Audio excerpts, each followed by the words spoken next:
What's going on, boxing fans? Julian Williams here at the distance. Today for Boxing 101 Edition 5. But before I get into the video, I'm brought to you by uncles that whoop their nephews' asses for being internet thugs.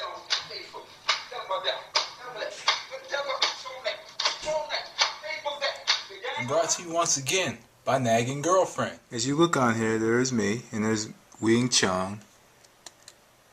Me, Wing Chong. Another dude, Shakir. Wing Chun, me, Adam, Shakir, me, Mintake Bowl Bass, Blue Mercury, Adam, and then here comes her trying to bring in her part of the story, which is untrue. See, this is why women should not talk to their boyfriends and their ex-boyfriends and tell their current boyfriends about it.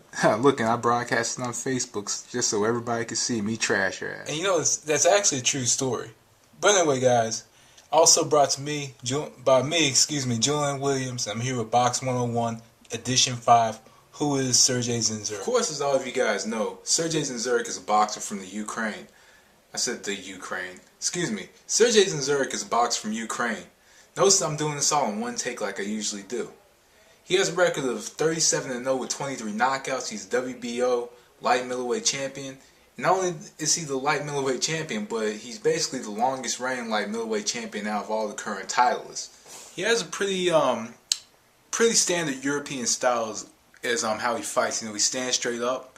He has that style where he kind of stands in a shell. He counter punches okay, you know, he doesn't take too many risks. He doesn't like body shots, but he's fairly accurate with his punch. Offensively, Sergei Dzindziruk, he likes his defense to create his offense, but there's times he kind of changes up a little bit, and you know, he fights a typical offense. You know, he comes out, he's aggressive from time to time. Sometimes he looks for countering opportunities from, you know, a mid-range, but most of the time he likes to jab you half to death with his jab and just throw his jab, and he throws his jab quite stiff.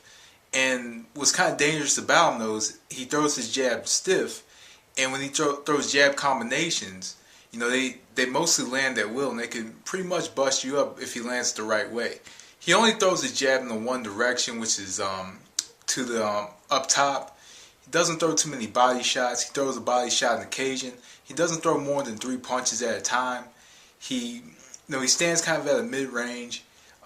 That's where he kind of likes to fire his shots off. And, you know, he doesn't throw too many hooks. The majority of his punches are straight, but inside he throws a lot of hooks. Preferably the left hook. Sometimes goes for an uppercut, but doesn't go for the uppercut too often because he's a fighter that doesn't take too many risks. But he's a safe fighter.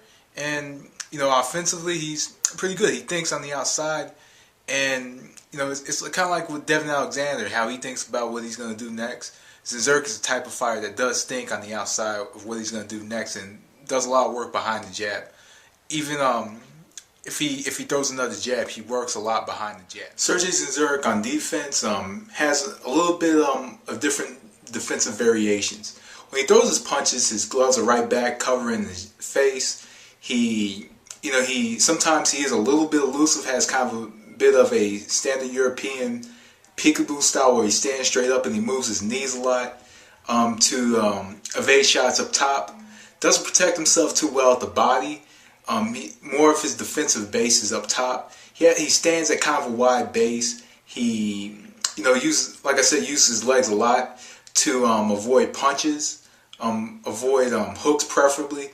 When he's avoiding a hook, he does the peekaboo style.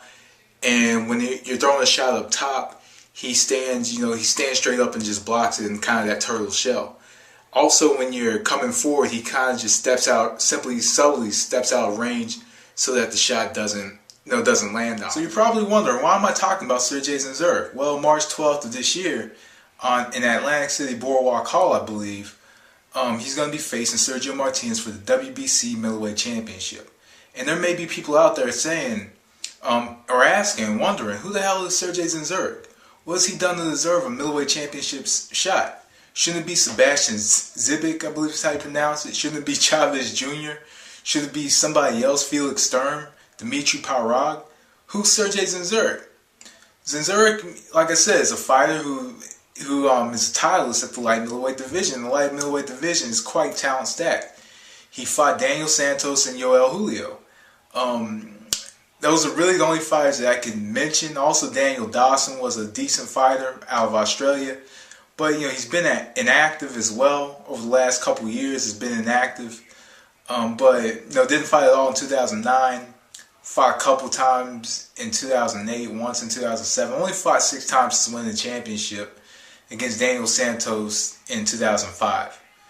HBO has actually been trying to get Dzindziruk to fight Paul Williams. Paul Williams didn't want to fight him. And then HBO put Dzindziruk on the table. Dzindziruk, pretty much to me, I do think he does deserve at least this opportunity. And it's cool that Martinez is going to give him the opportunity, even though Dzindziruk has been pretty much lobbying for this fight for a while. This is going to be an interesting fight. You got 2 southpaws. You got a very technical southpaw that can counter well. Pretty good offense. Pretty good defense. And, doesn't take too many risks. So it's going to be an interesting fight, to say the most. Also, good counter punching ability. Pretty good reflexes.